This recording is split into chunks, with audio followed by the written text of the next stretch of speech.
Para compreenderem as Escrituras, vamos continuar estudando na carta aos Hebreus, capítulo 11, agora a partir do versículo de número 9.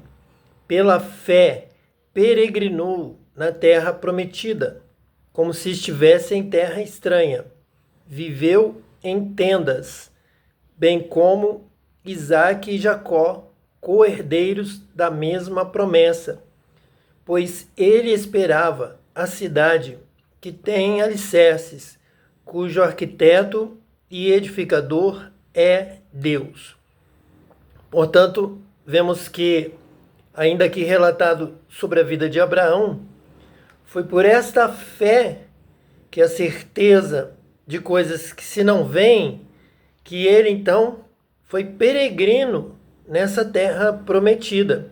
Ele não teve cuidado de, no primeiro momento, possuir já uma residência, uma casa edificada lá na terra prometida. Ele viveu ali como se estivesse em terra estranha. Viveu humildemente pela fé, peregrinando, como alguém de fora, até que fosse cumprida a promessa que Deus lhe havia feito.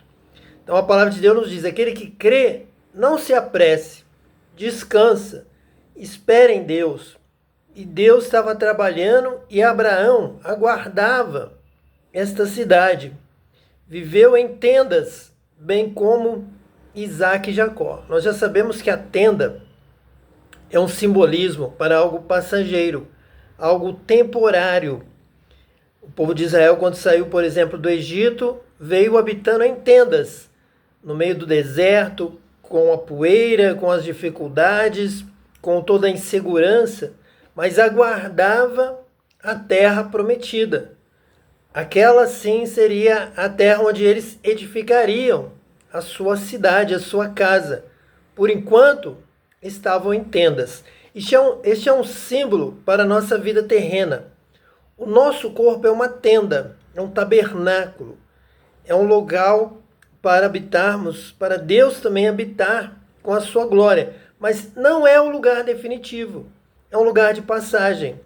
A tenda ela é frágil, a tenda pode ser levada por um vento mais forte, uma tempestade de areia, por alguma dificuldade qualquer, assim como o nosso corpo.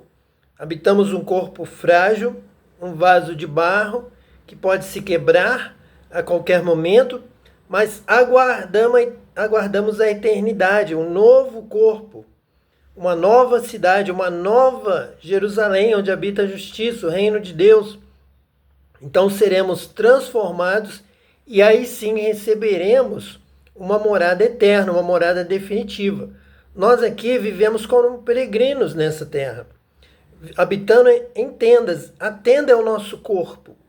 E nós temos essa visão, esse discernimento de que o importante é acumularmos a riqueza no céu. É lá onde está a nossa casa, é lá onde está a nossa residência, é lá onde moraremos definitivamente, eternamente. Então, Abraão viveu em tendas, bem como Isaque e Jacó, co-herdeiros da mesma promessa.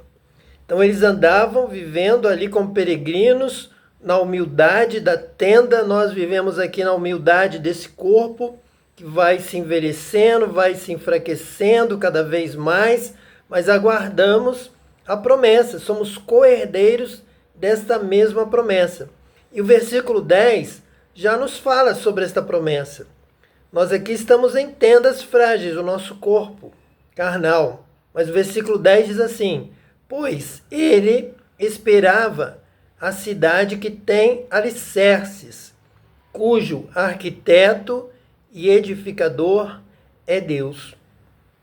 Portanto, nós aqui habitamos em uma tenda frágil que é o nosso corpo, mas com a palavra de Deus, com a fé, nós esperamos que Deus tem uma promessa, Deus tem uma herança, Deus tem um galardão, Deus tem um prêmio.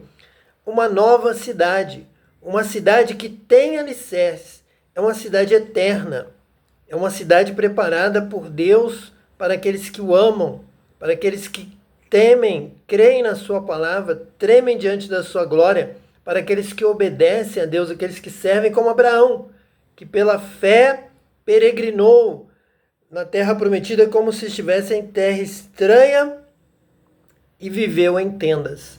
Nós aqui vivemos em tendas, mas já temos aqui a unção, o batismo com o Espírito Santo. O Espírito de Deus testifica com o nosso espírito de que somos filhos de Deus e que temos uma casa. Já Deus habita aqui conosco nessa tenda e nós habitaremos eternamente com Ele no seu lar, na sua glória, nesta cidade que tem alicerces.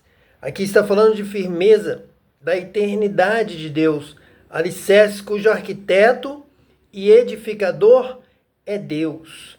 Então, o que Deus tem preparado para aqueles que o amam, aqueles que temem, aqueles que tremem diante da sua palavra, aqueles que dão ouvido a esta palavra com fé, guardam no seu coração para não pecar contra Deus, e por isso, com essa inclinação, com essa ideia, com essa motivação, com essa vocação para a obediência, são então batizados com o Espírito Santo.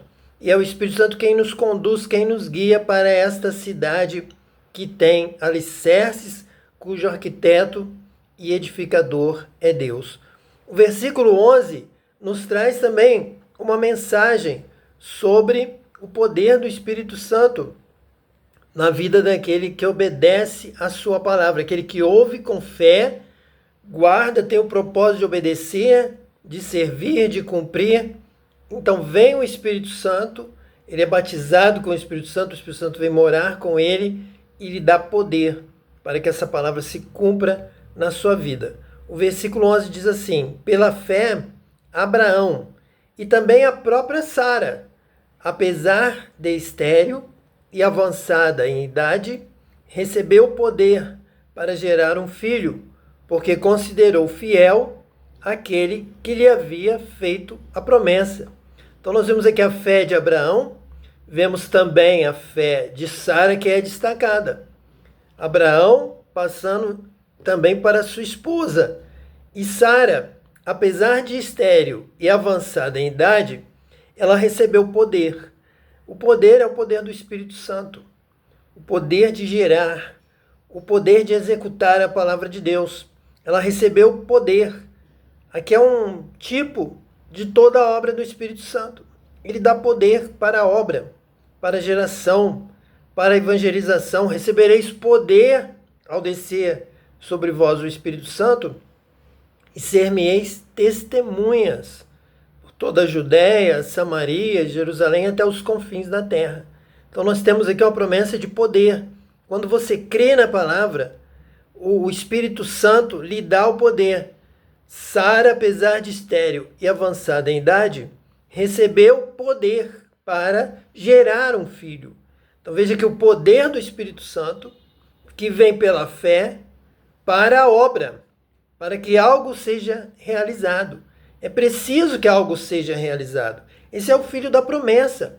É pela sequência, Abraão, Isaque, Jacó e seus descendentes, que essa palavra vai se espalhar por todo o mundo, como vemos agora. Então, é necessário que haja o poder do Espírito Santo para que haja obra. Algo deve ser feito. O evangelho deve ser pregado a toda criatura, então virá o fim. Discípulos devem ser feitos de todas as nações. Mas para que isso aconteça, é necessário que haja o poder do Espírito Santo para gerar, para produzir, para trabalhar, para a boa obra, para fazer o bem, para realizar a vontade de Deus, para cumprir o propósito de Deus aqui na terra. E nós, assim, somos cooperadores de Deus. Quando temos fé na sua palavra, temos o propósito de obedecê-lo, e então somos batizados com o Espírito Santo para receber poder. Sara recebeu poder para gerar um filho, porque considerou fiel aquele que lhe havia feito a promessa, pela fé. Uma fé saudável, uma fé correta. Ela considerou, ela analisou, ela observou, ela entendeu que Deus era fiel, que Deus era poderoso, que ele poderia cumprir. Ela creu em Deus. Ela creu no milagre. Ela creu na grandeza de Deus. Ela creu em toda a palavra de Deus. Se ele criou o homem e a mulher do pó da terra, ele pode restaurar um organismo desse que ele mesmo criou. Ele sabe, ele conhece bem. Foi ele quem nos fez. Ele nos fez a sua imagem e semelhança. Então ele sabe trabalhar em nós. Ele nos ama e ele é fiel, porque considerou fiel aquele que lhe havia feito a promessa. Então Sara creu, obedeceu, entendeu da forma melhor possível por que Deus poderia realizar o milagre dela conceber, gerar um filho, apesar de estéril e avançada em idade. Porque Deus é poderoso, porque Ele tem todo o poder no céu e na terra, porque Ele é o Criador de todas as coisas. Ele nos formou, Ele criou o nosso organismo. Então Ele sabe muito bem como funciona. Ele pode corrigir um problema. Ela creu que Ele a amava, que Ele seria fiel à sua palavra. Ele fez a promessa porque Ele pode cumprir. Ela creu e ela recebeu o milagre.